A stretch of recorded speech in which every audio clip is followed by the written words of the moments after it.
गोड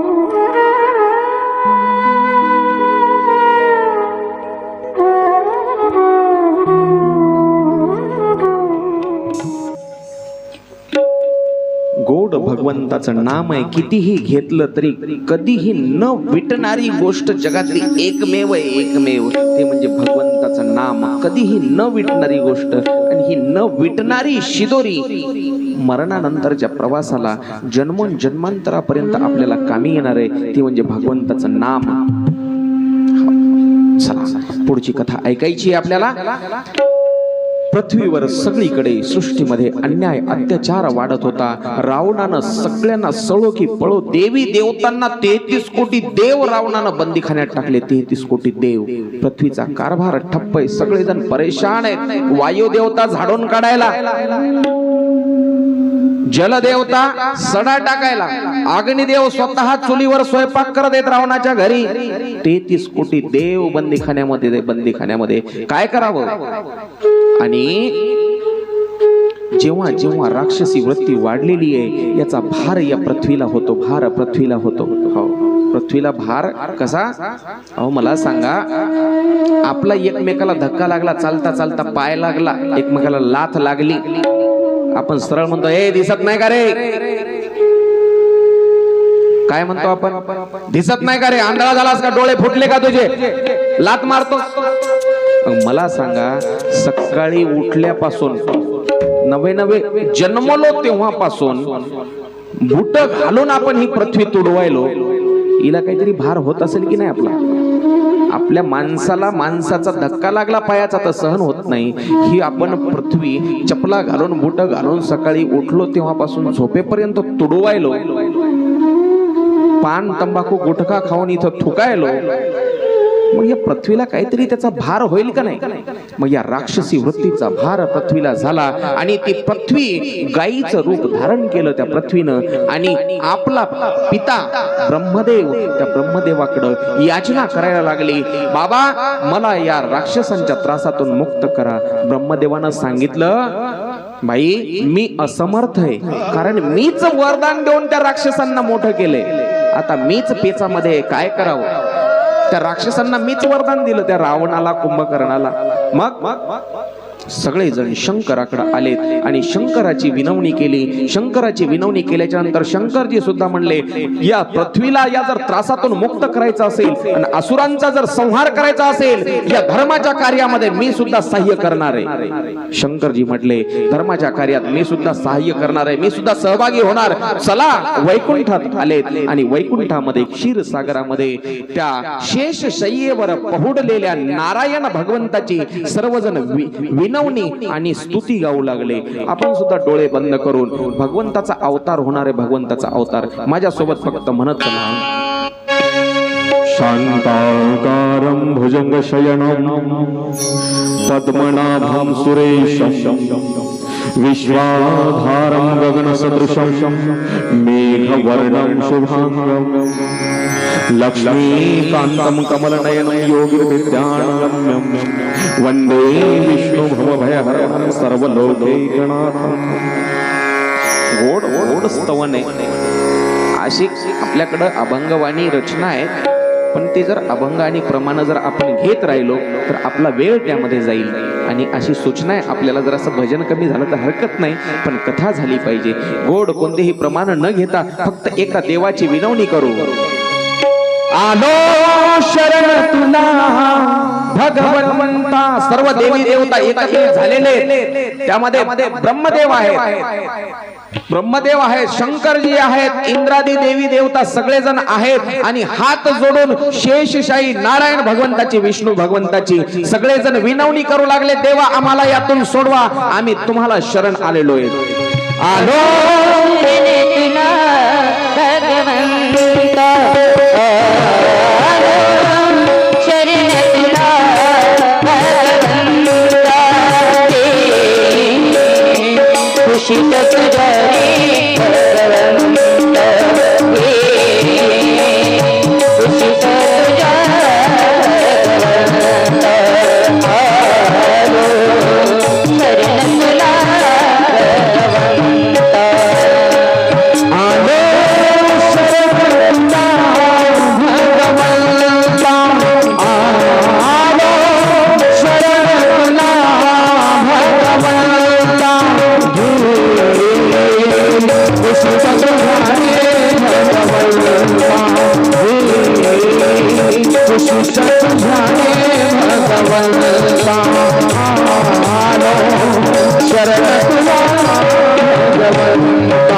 घेई कुशीत तुझ्या भगवंता. सर्व देवी देवतांनी विनंती केली आणि नारायण भगवंत शेष शय्येवर उठून बसलेले. आता देव आराम करलेत आपल्याच मस्तीमध्ये. काय चाललंय फक्त पाहायचंय. देव उठून बसले. काय झालं रे देवा? खूप त्रास आहे पृथ्वीला आणि असुरी वृत्ती वाढलेली आहे. सगळीकडे राक्षसांचा सुळसुळाट झालाय. साधू संतांवर अन्याय अत्याचार होतोय. असं मग माझं ब्रीद आहे. सद रक्षणाय खल निग्रहणाय. साधू संतांचं सज्जनांचं रक्षण करणार हे माझं वचन आहे सगळ्यांना. मग मला अवतार घ्यावा लागेल. शंकरजीनं सांगितलं हो भगवान अवतार घ्यायला तयार आहे. मला थोडासा दादा बेस द्या. भगवान परमात्मा लवकरच अवतार घेत आहेत. अवतार घ्यायला तयार आहेत. मग त्यामुळं मी देखील त्यांना सहाय्य करणार आहे. तुम्हाला सगळ्या देवतांना सहाय्य करावं लागेल. सगळ्या देवतांना. सगळेजण तयार आहेत का? सगळे देवी देवता म्हणले आम्ही सगळेजण तयार आहेत देवाला सहाय्य करण्यासाठी, राक्षसांचा नायनाट करण्यासाठी. मग सगळेजण जा आणि भारतखंडामध्ये भारतामध्ये सगळेजण वानर व्हा. वानर सगळे देवी देवता तयार झाले वानर व्हायला. शंकरांना सांगितलं मी सुद्धा वानराचा अवतार घेणार आहे. सगळ्यात मोठा वानराचा अवतार. सबसे बड़ा बंदर मैं बनूंगा और महाबली बजरंगबली मेरा नाम होगा. बोलिए बजरंगबली भगवान की जय. शंकरांना सांगितलं मी स्वतः हनुमंतरायाचा अवतार घेणार आहेत. कोण आहेत हनुमंतराय? स्वतः रुद्र आहेत, महारुद्र आहेत. शंकराचा अवतार आहेत. शंकराचा अवतार. शंकरांना सांगितलं मी हनुमान बजरंगबली म्हणून अवतार घेणार आहे. तुम्ही सगळे देवी देवता वानराचं रूप घ्या. चला जा भारतामध्ये. सगळे देवी देवता तयार आहेत. आणि आता भगवान विष्णूंनी नारायण भगवंतांनी सांगितलं अयोध्या नगरामध्ये मी देखील राजा दशरथाच्या घरी लवकरच जन्म घेईल. सगळ्या जणांना आश्वासन दिलं आणि सगळे देवी देवता आनंदाने निघून गेले. आपल्याला राम जन्मापर्यंत जायचंय बरं का. आता इकडं देवाच्या जन्माची तयारी आपल्याला इकडं करायची आहे. देवाच्या जन्माची तयारी पाळणा वगैरे तयार केलाय. आताच नाही अजून आपल्याला 1 तासभर लागणार आहे. पण सांगून ठेवते बरं का. नंतर मला मग ते लक्षात राहत नाही. आता विषय निघालाय म्हणून सांगतो. अतिशय गोड कथा आपल्याला ऐकायच्या आहेत अजूनही. तुम्ही म्हणाल आता जन्म देव तयार आहेत. खूप गोड चरित्र अजून सांगायचं बाकी आहे. अयोध्या नगरी आहे. त्या अयोध्या नगरी इक्ष्वाकू कुळ आणि त्या इक्ष्वाकू कुळामध्ये अज राजाचा मुलगा राजा दशरथ आहे. भरपूर वय झालेलं आहे. राजाला 3 राण्या आहेत. पहिली आहे कौशल्या, दुसरी आहे सुमित्रा आणि तिसरी आहे कैकेयी. काही ग्रंथकारांनी राजाला 600 राण्या सांगितलेल्या आहेत. मान्य आहे ना? पण मी हे असे काही विषय मांडत नाही जास्त. मी कालच सांगितलं मी वादविवादात मध्ये पडणारा माणूस नाही बाबा. जे सरळ चांगलं वाटते तेवढं सांगतो मी आणि बाकीचं वादविवादाचं सांगतच नाही. 600 राण्या उगत लोकांना काहीतरी संधी मिळते काही बोलायची म्हणून मग मी सांगतच नाही. 3 राण्या मुख्य सांगतो. कौशल्या, सुमित्रा आणि कैकेयी. मी नेहमी सांगतो जिथं भरपूर काही सुख संपत्ती आहे तिथं संतती नाही आणि संतती जिथं आहे तिथं खायला काही नाही.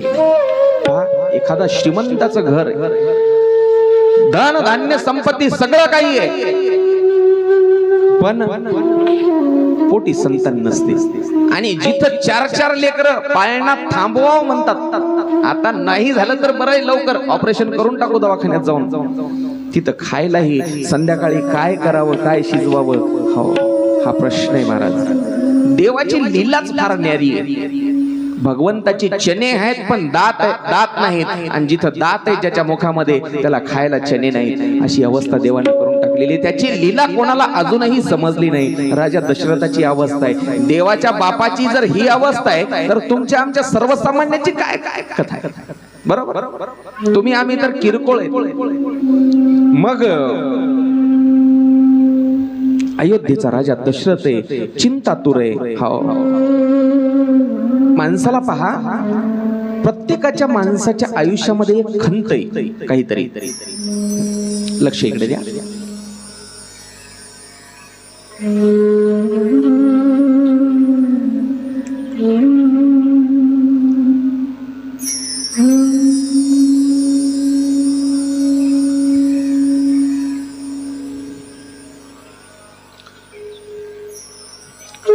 कितीही सुखी माणूस असू द्या त्याला विचारा कसं चाललंय, कसं चाललंय त्याला विचारा.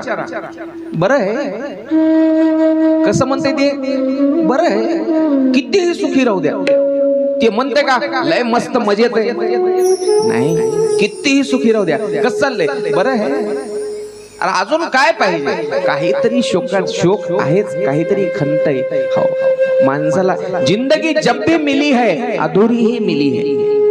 जीवन जिसको जब भी मिला है तो अधूरा ही मिला है. बस पण एक गोष्ट लक्षात घ्या, परमार्थ ज्याला मिळालाय त्याला मात्र तो पूर्ण मिळालाय. संसार कितीही करा तो तुटकाच आहे शेवटी.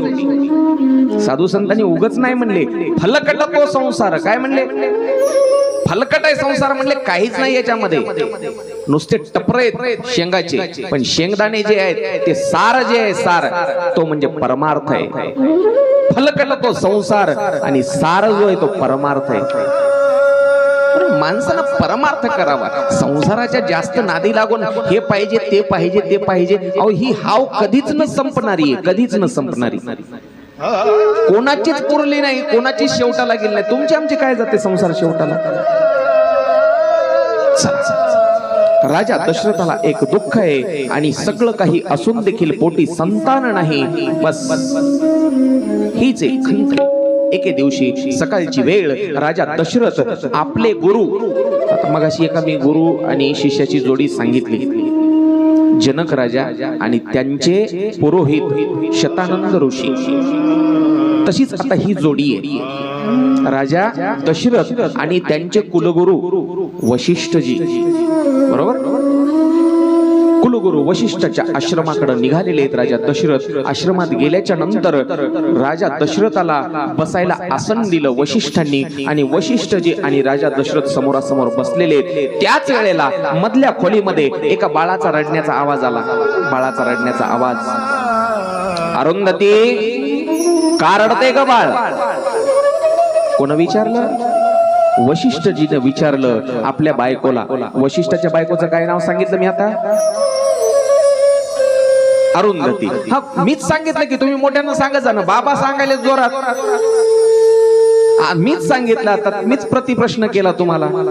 वशिष्ठानं सांगितलं अरुंधती का रडते का बाळ?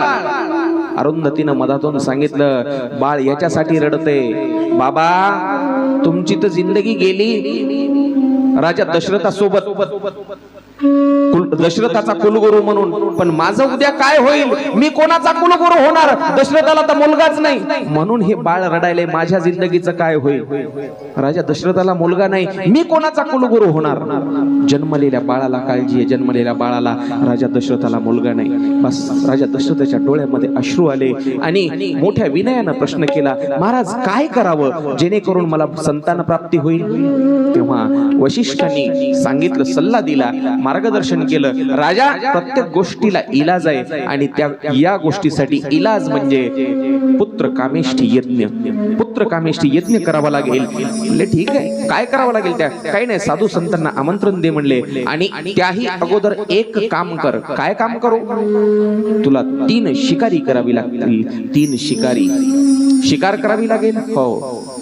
नेक काम में देरी कैसी? चांगल्या कामाला उशीर कशासाठी? आजच निघतो आणि आताच निघतो. बस राजाने घोडा काढला आणि घोड्यावर बसून राजा शिकार करण्यासाठी निघाले. राजा शिकार करण्यासाठी. फक्त एकच विनंती, आता मध्ये कोणताही मला विक्षेप नाही पाहिजे. येणारा अर्धा तास फक्त कोणीही बोलू नका आणि शांततेत सर्वांगाचे कान करून कथा ऐकण्याचा प्रयत्न करा. फक्त बस, मध्ये कोणताही अडथळा नको. बस का? बसत चला. आले तसे.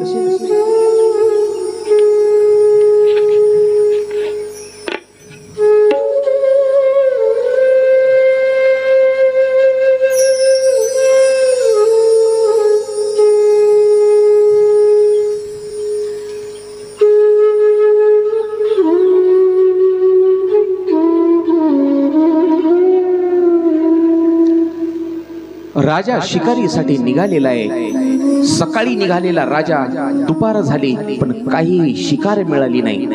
आता जंगल होतं ते जंगल. जंगलामध्ये शिकार मिळणं अशक्य आहे का? जंगल असून देखील शिकार मिळाली नाही. काहीतरी विधिलिखित घडणार असावं राजाच्या हातून, म्हणून शिकार मिळाली नसेल. दुपार झाली, सायंकाळ झाली, संध्याकाळ झाली, पण शिकार एकही दिसना, एकही प्राणी अजून राजाला दिसला नाही. पण शिकार केल्याशिवाय परत जाणार नाही, राजाचा दशरथाचा ठाम निर्णय होता, ठाम निश्चय होता. बस सायंकाळ झाली आणि संध्याकाळ झाल्याच्या नंतर राजाने विचार केला, दिवसभर वनामध्ये जंगलामध्ये फिरून फिरून एकही श्वापद, एकही पशु पक्षी प्राणी सापडला नाही. निदान या नदीच्या जवळ म्हणले पाणी पिण्यासाठी तरी संध्याकाळी एखादं जनावर येईल, काही येईल. म्हणून एक झाड शोधलं, उंच झाड, आणि असं झाड शोधलं जेणेकरून सगळ्या दिशेला बाण मारता येईल, असं पद्धतशीर मोक्याचं झाड शोधलं राजानं आणि त्या झाडावर चढून बसला. झाडावर चढून बसला, शिकारीची वाट पहा. त्याच रस्त्यानं पहा, तुलसीदासांच्या रामायणामध्ये कथा येत नाही ही, पण मानस रत्नावली नावाच्या ग्रंथामध्ये थोडी संक्षिप्त रूपाने ही एक कथा आलेली आहे. आई आणि वडिलांची सेवा, मातृ पितृ भक्त ज्याला आपण म्हणतो, तो श्रावण बाळ. तर श्रावण बाळाची आपल्याला कथा ऐकायची. श्रावण बाळाची काय केलं हो त्यानं? श्रावण बाळानं फक्त आई आणि वडिलांची सेवा केली. आई आणि वडिलांची सेवा, स्वतःचा प्राण गमावला त्या बाळानं आई वडिलांच्या सेवेपायी. आपण प्राण तर सोडा, पण निदान दुकानावरून, मेडिकल वरून दम्याच्या 2 गोळ्या आणून द्या, एवढे तरी, एवढा हट्ट पुरवता आला आई बापाचा, तेवढा जरी पुरवता आला हट्ट, तरी आपण धन्य झालो. साधू संतांनी उगच नाही सांगितलं, आई बाप केवळ काशी, तेने न जावे तीर्थाशी. कुठं जायची गरज नाही, स्वर्ग पायामध्ये आहे आईच्या आणि बापाच्या. स्वर्ग सुख सगळं पृथ्वी प्रदक्षिणेचं मी सांगितलं, पुण्य आईच्या पायामध्ये, कुठं जायची गरज नाही. हो, फक्त आई बापाची सेवा. मानस रत्नावलीमध्ये त्या ग्रंथामध्ये ही जी कथा येते, ती कथा मी थोडक्यात सांगण्याचा प्रयत्न करतोय. श्रावण नावाचा एक मुलगा आहे, निस्सीम आई वडिलांची सेवा करणारा. त्याचे आई वडील आहेत शूद्री माता म्हणून आई आहे, आणि वडील जे आहेत ते यज्ञदत्त आहेत. वेगवेगळे कोणाच्या ऐकण्यामध्ये काही असू शकते बरं का फरक. शूद्री माता आणि यज्ञदत्त नावाचे आई बाबा आहेत, आणि जन्मताच आंधळे, जन्मताच दोघही आंधळे. आणि त्या आई वडिलांना कावडीत घेऊन तो श्रावण बाळ काशी यात्रेला निघालेला आहे. काशी यात्रेला दररोज सकाळपासून संध्याकाळपर्यंत अंधार पडेपर्यंत चालायचं, अंतर कापत राहायचं. पहिले लोक काशीला जायचे, असेच जायचे, पायी जायचे, आणि आपल्याकडचे माणसं जायचे म्हणलं की एकमेकाला गळ्याला पडून रडायचे, कारण वापस यायची काही शाश्वतीच नव्हती. काशी यात्रा म्हणलं की फार अवघड वाटायचं. आता सोपं झालंय, सकाळी इथून रात्रीला इथून बसलं की दुसऱ्या दिवशी तिथं. श्रावण बाळ कावडीमध्ये, कावड माहितीये, कावड लक्षात आली सगळ्याला. मोठा एखादा बांबू किंवा लाकूड असं घ्यायचं, दोन्ही बाजूला 2 असे पारड्यासारखं बनवायचं, आणि त्याच्यामध्ये आई बापाला बसवायचं. त्यानं कावड बनवली आणि मजल करत तो कावडीत बसून आई बापाला आपल्या काशी यात्रेला निघाला होता. आणि योगानं, दैव योगानं त्या रात्री त्याच अरण्यामध्ये आलेला आहे, ज्या वनामध्ये, ज्या अरण्यामध्ये राजा दशरथ शिकारीसाठी झाडावर बसलेला आहे. योगायोग पहा. आई बाप श्रावणाचे, मध्यरात्र झालेली आहे, मध्यरात्र 12 वाजलेले. श्रावणाच्या आई बाबाला सायंकाळपासून तहान लागलेली आहे, सायंकाळपासून. पण श्रावणाचे आई बाप विचार करतायत, आपण जर आपल्या मुलाला म्हटलं तहान लागली बाळा, आपण आधीच त्याच्या खांद्यावर बसून आपण त्याला त्रास देतोय.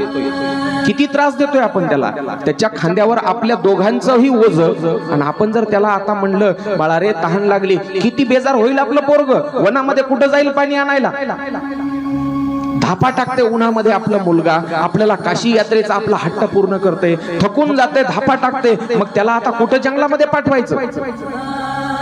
पण रात्री 12 मध्यरात्रीच्या सुमारास तहान इतकी अनावर झाली, घसा कोरडा पडू लागला, असं वाटू लागलं प्राण निघून जातो की काय.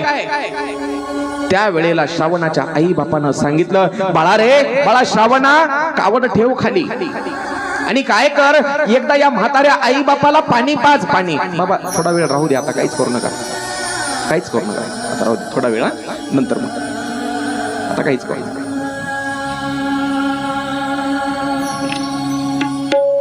श्रावणाच्या आई बापानं सांगितलं, श्रावणा फक्त एकच कर, कुठून तरी एक कमंडलू भरून तांब्याभर पाणी आण बाळा, आणि आमची तहान भागव रे, कावड ठेव खाली. आता तहानेचा जो त्रास आहे, जे दुःख आहे, ते सहन होत नाही. असं वाटतं प्राण निघून जातो की काय, इतकी तहान लागली. सायंकाळपासून तहान लागली, पण तुला सांगितलं नाही. पण आता ते तहानेचं दुःख आम्हाला सहन होत नाही, प्राण निघून जातो असं वाटतंय. श्रावणानं आई बापाचे ते शब्द ऐकले आणि खांद्यावरची कावड एका मोठ्या वटवृक्षाच्या बुंद्यावर अडकून ठेवली. एक मोठं लाकूड होतं त्या वटवृक्षाला, त्याला खोंडूक म्हणतो आपण, त्या बेड्यामध्ये अडकून ठेवली आणि कोणतंही जंगली जनावर त्या कावडीपर्यंत पोहोचू नये अशा हिशोबानं ती कावड अडकून ठेवली. आणि कमंडलू घेतला आणि पाण्याच्या शोधासाठी, बाळ श्रावण पाण्याच्या शोधासाठी निघालेला आहे. थोडी भटकंती गेली, थोडा उजव्या बाजूला गेला, थोडासा डाव्या बाजूला गेला आणि कानोसा घेतला जंगलामध्ये. तर वाघा, सिंहाचे, अस्वलाचे आवाज कानावर येऊ लागले. मी जर खूप लांबवर गेलो, दूरवर गेलो, तर माझ्या आई बापाला एखादं जनावर येऊन मारून तर टाकणार नाही, मग जास्त लांब जाता येणार नाही. थोडासा कानोसा घेतला आणि नदीच्या पाण्याचा आवाज श्रावणाला ऐकू आला. नदीच्या पाण्याचा आवाज ऐकू आल्याच्या नंतर श्रावणाला समाधान वाटलं. झपाझप पावलं टाकत हातामध्ये कमंडलू सावरलेला आहे. एका हातानं कमंडलू धरला आणि दुसऱ्या हातानं झाडीतून झुडपातून रस्ता काढत काढत तो श्रावण बाळ नदीपर्यंत पोहोचला. एक क्षणभर उभा राहिला नदीच्या काठावर आणि त्याला देखील तहान लागलीच होती ना. बस स्वतः खाली वाकला आणि ओंजळीत असं पाणी घेतलं. पाणी घेतून 2 ओंजळी पाणी प्याला.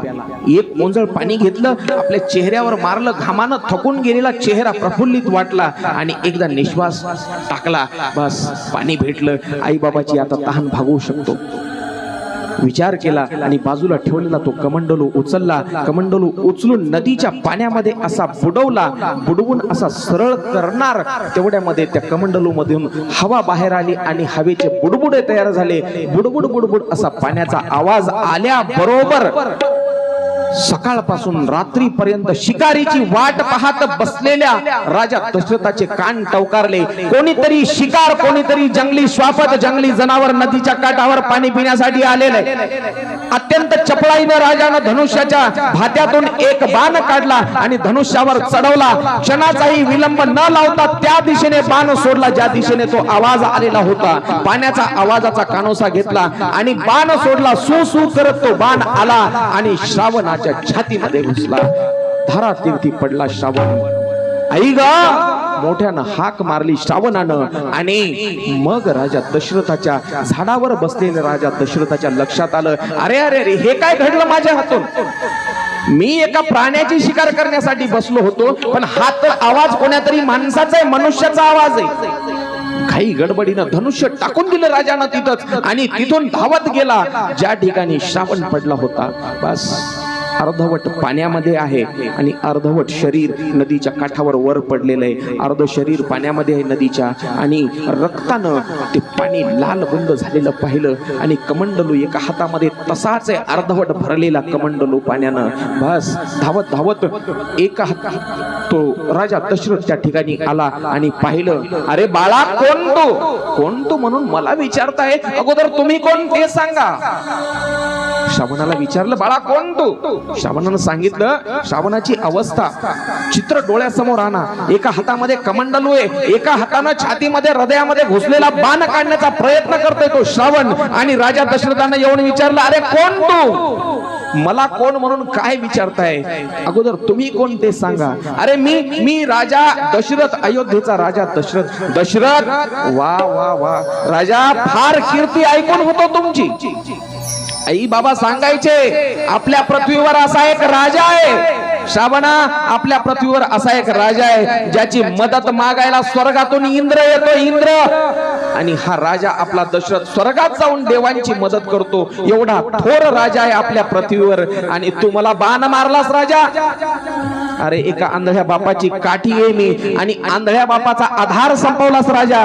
हो तुला माहित आहे का, माझे आई बाबा आंधळे, त्याला पाणी पाजण्यासाठी मी इथून पाणी घेऊन जातोय, पण तू तरी काय करणार राजा? माझं मरण तुझ्या हाती असेल, त्याला तू काय करणार?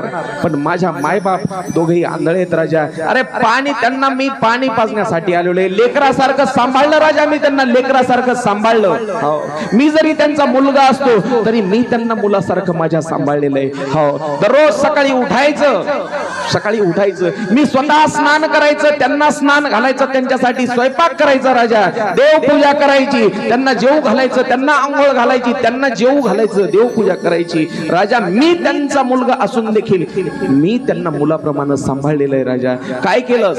अरे एक दिवस माझ्या बापाची इच्छा पूर्ण करण्यासाठी निघालेलो आहे. एक दिवस रात्रीच्या वेळेला बाबाचे पाय दाबताना मला बाबांनी सांगितलं, बाबाची इच्छा सांगितली, श्रावणा, अरे माणसानं एकदा तरी काशी पाहावी, काशीच्या विश्वनाथाचं दर्शन घ्यावं, अशी इच्छा बोलल्याबरोबर दुसऱ्या दिवशी कावडीत बसून मायबापाला घेऊन काशीला निघालेलो आहे. हो, मायबापाची इच्छा पूर्ण करण्यासाठी काशी विश्वनाथाच्या दर्शनाला घेऊन चाललोस आणि मला मारलंस राजा. बस, माझ्या आई बापाची तहान भागव, मला वचन दे राजा.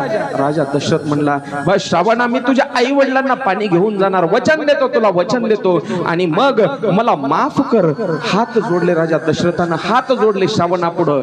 राजा, मी तर तुला माफ करील रे, माफ करील नाही केलं, माफ केलं तुला, पण माझे आंधळे आई बाप मात्र तुला माफ करणार नाहीत, आई बाप माफ करणार नाहीत. हो, बस आई बाबा असं म्हणत श्रावण बाळानं प्राण सोडला. राजा दशरथ मग भानावर आलेले मात्र पितृ भक्त श्रावणाला राजानं एकदा नमस्कार केला, हात जोडले, धन्य आहे श्रावणा तू.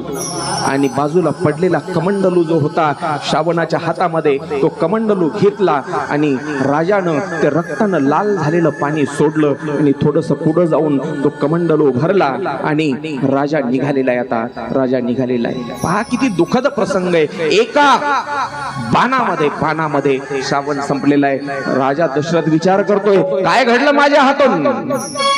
शर आला तो धावून आला काळ, शर आला तो धावून आला काळ, विव्हळला श्रावण बाळा, शर आला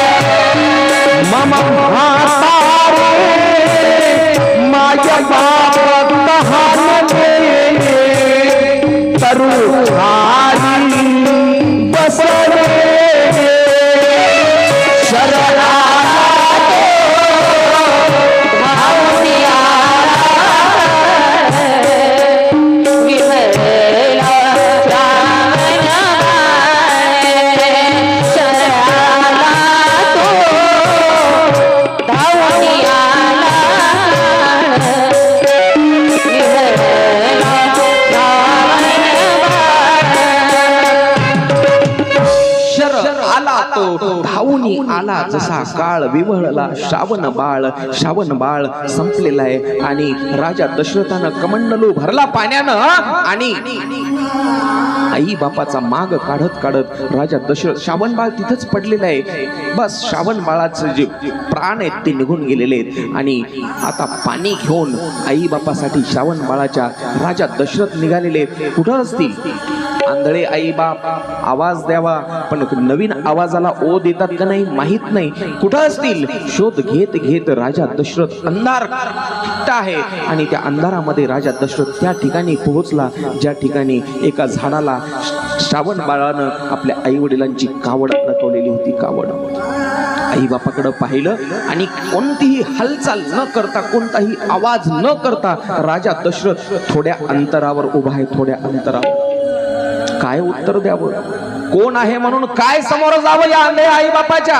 काय घडलंय माझ्या हातून? बस मरून पडलेल्या श्रावण बाळाच्या आई बापाच्या समोर राजा दशरथ उभे आहेत, पण बोलण्याची हिंमत होत नाही, बोलण्याची हिंमत होत नाही. त्याच वेळेला त्या आई बापाचं, त्या दोन म्हातारा आणि म्हातारीचं बोलणं राजा दशरथाच्या कानावर पडलं. दोघांचा शोक चालू होता, विलाप चालू होता. हो, माय बाप एकमेकाला बोलत आहेत. हो, माय बाप बोलत आहेत. का हो, खूपच उशीर झाला. किती वेळचं गेलंय आपलं लेकरू पाण्याला, पाणी आणण्यासाठी किती वेळचं गेलंय आपलं लेकरू. माय म्हणाली बरं का, माईचं हृदय कसं असतं पहा. माईचं हृदय किती वेळचं गेलंय आपलं लेकरू. आणि वाघा सिंहाच्या डरकाळ्या ऐकू यायल्यात. काही बरं वाईट तर झालं नसेल आपल्या मुलाचं. जंगल भयानक दिसते. काही कमी जास्त तर झालं नसेल आपल्या लेकराचं. अगं काय बोलतेस तू. म्हातारा बाप म्हणतोय श्रावणाच्या आईला, अगं काय बोलतेस तू, चांगलं बोल, अभद्र बोलू नको. अगं आपण कुठे निघालो, कुठं निघालो आपण. काशी यात्रेला, काशी विश्वनाथाच्या दर्शनाला निघालो आपण. अगं मग आपल्या मुलाला तो काशीचा विश्वनाथ सांभाळणार नाही का. तो सांभाळणार ना आपल्या मुलाला. विश्वास आहे ना. हो हो, मला माहिती आहे, मला विश्वास आहे. पण मला काळजी वाटते. आई आहे ना, मी आई, आई काळजी करणारच. आई म्हणते मी आई असल्यामुळं काळजी करते. हो,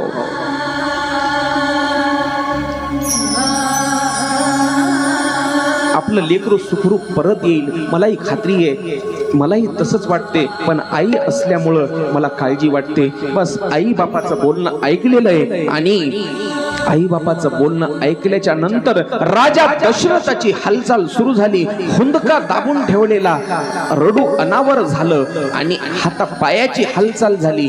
पाला पाचोळ्याचा आवाज झाल्याबरोबर श्रावणाच्या आई बापानं ओळखलं, आपला मुलगा आला काय. कानावर आवाज आला पायाचा. आणि आवाज ऐकल्याबरोबर श्रावणाचे आई बाप म्हणले, श्रावणा आलास का बाळा. अरे तुझीच वाट पाहत होतो मी, किती वेळापासून गेलास. ये रे बाळा, श्रावणा ये.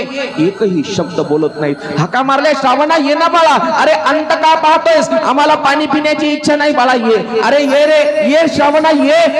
कितीही हाका मारल्यात तरी राजा दशरथ एकही शब्द बोलायला तयार नाही. श्रावणा ये, आमची काही इच्छा नाही बाळा, पाणी प्यायचं नाही आम्हाला. अरे आम्हाला काशीला सुद्धा जायचं नाही, पण ये बाळा, आमची एकच इच्छा आहे, आमच्या अंतकाळी, आमच्या मरणाच्या समयाला तू आमच्या जवळ पाहिजे. श्रावणा ये रे, श्रावणा अंत पाहू नको, ये रे श्रावणा.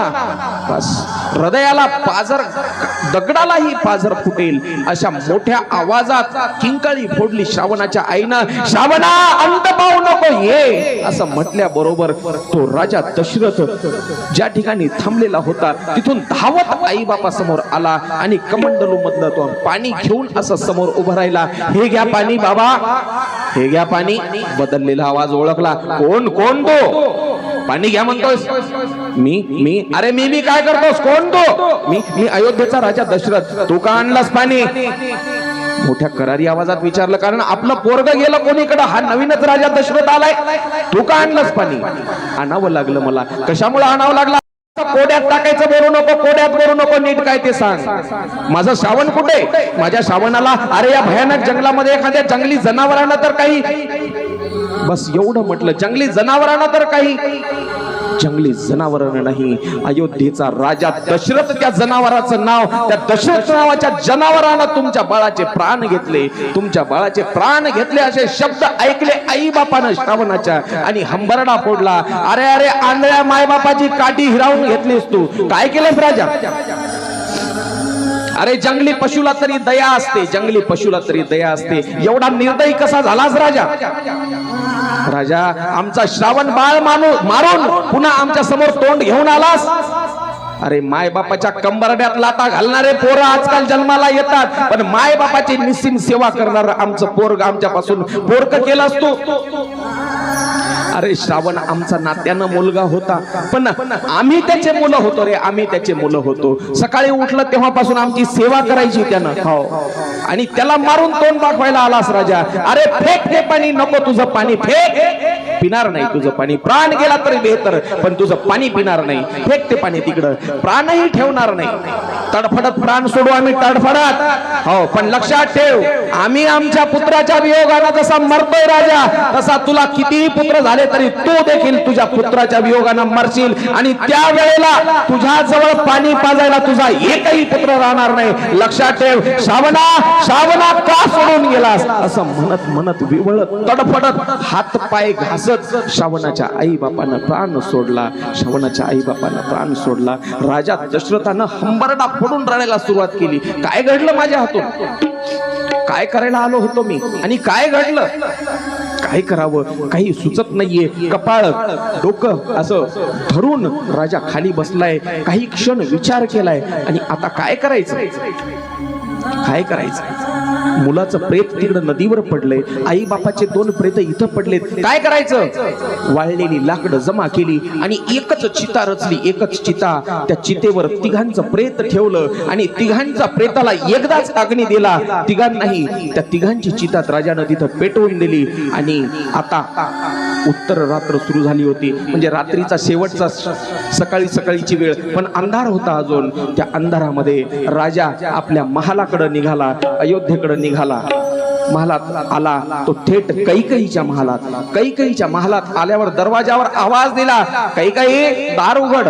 मालक एवढ्या रात्री उशिरा आले, आणि कैकेयीनं घाईनं दरवाजा उघडला. राजा दशरथाला महालामध्ये घेतलं, आपल्या कक्षामध्ये घेतलं, आणि महालात आल्याबरोबर दाराची कडी लावल्याबरोबर जसा लहान मुलगा आपल्या आईच्या कुशीमध्ये रडतो मोठ्यानं हंबरडा पडून, तसा ओक्साबोक्षी राजा दशरथ कैकेयीच्या खांद्यावर डोकं ठेवून रडला. कैकेयीच्या मालक झालं तरी काय.